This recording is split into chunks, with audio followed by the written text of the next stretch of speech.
You probably used TransferWise if you were interested in global money transfers. They've been existent ever since 2011 and they support a lot of currencies in a lot of countries online. I actually had a conversation recently with one of their employees and she told me she was terrified, or they were terrified, from Revolut, another company competing in the market. Nonetheless, TransferWise became wise and they went public in 2021. Their founders, Christo and Tavit, in 2012 had a pitch deck that helped them raise over $1.2 million.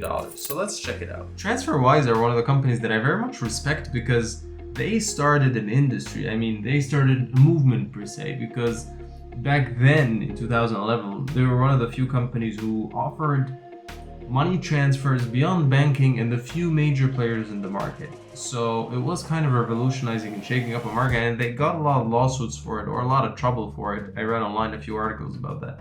So they start the pitch deck by showing TransferWise, their old logo, and peer-to-peer currency exchange. Call this an elevator pitch, or what this deck is about, so that you would have an idea.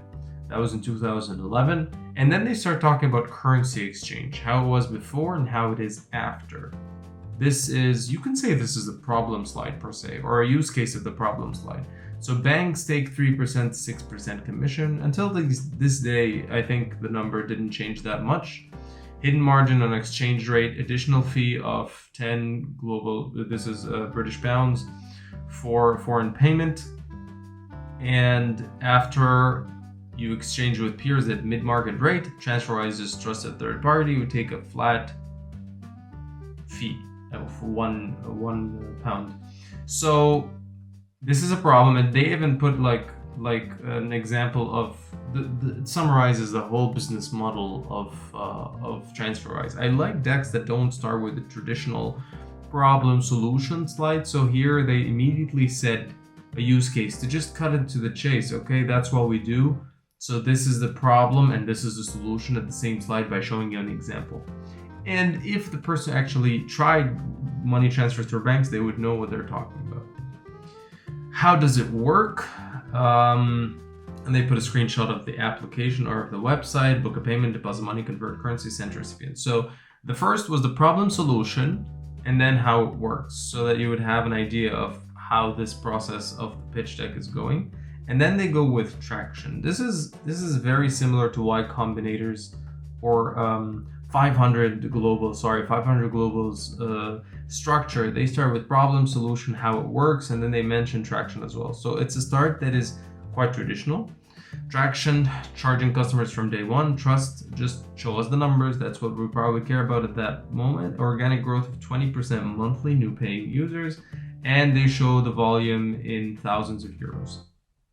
They had very good numbers, so it kind of makes sense that they would raise this amount of funds.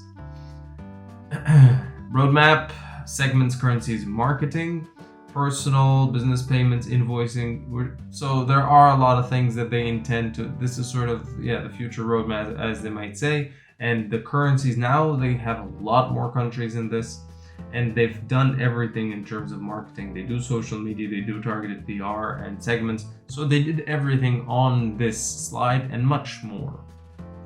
Competition. Well, before we get into this, I like the slides transition. It's not a complex pitch deck. It's a very simple pitch deck, and it belongs in 2011 because it kind of reminds me a little bit of the Airbnb pitch deck, but not so much. So it's clear and it's to the point, and it's also short. It's also around 9 slides. Competition, there is the Forex brokers, banks, marketplace, new services, and e-money services.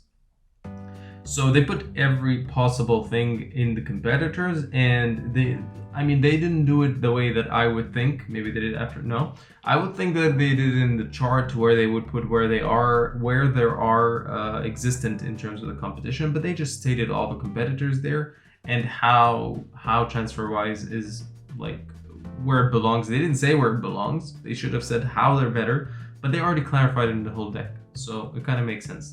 They're trying to tell you we know who the competitors are. The team, financial services consulting with Deloitte and PwC, Skype early employee, angel investor. So they also start talking. I mean, there are only 2 co-founders at that stage, but they're just showing their related experience. Financing, raising £650 to last until the end of 2012, and that's the goal. So that's the investment ask or financing with their goal increasing average revenue per payment to £3 to £5, develop a scale. I'm pretty sure they expanded way beyond what they expected at that time, and now it's a very successful company. And then they leave the end for questions. I mean, this deck is very traditional, very simple, and it just pitches a product that exists and that is starting a market movement, and that you should not just ignore the deck because it has good traction, it has a strong team. Why wouldn't you invest in such a company at that stage? And you know that it's a solution better than banking, and that banking is quite an old system that's been going for a very long time. So that's how it is. That was the pitch deck. Cryptocurrency revolutionized the world of money transfers, but TransferWise, or Wise, did not really acknowledge crypto, or they actually, until this moment, refuse any cryptocurrency payments whatsoever.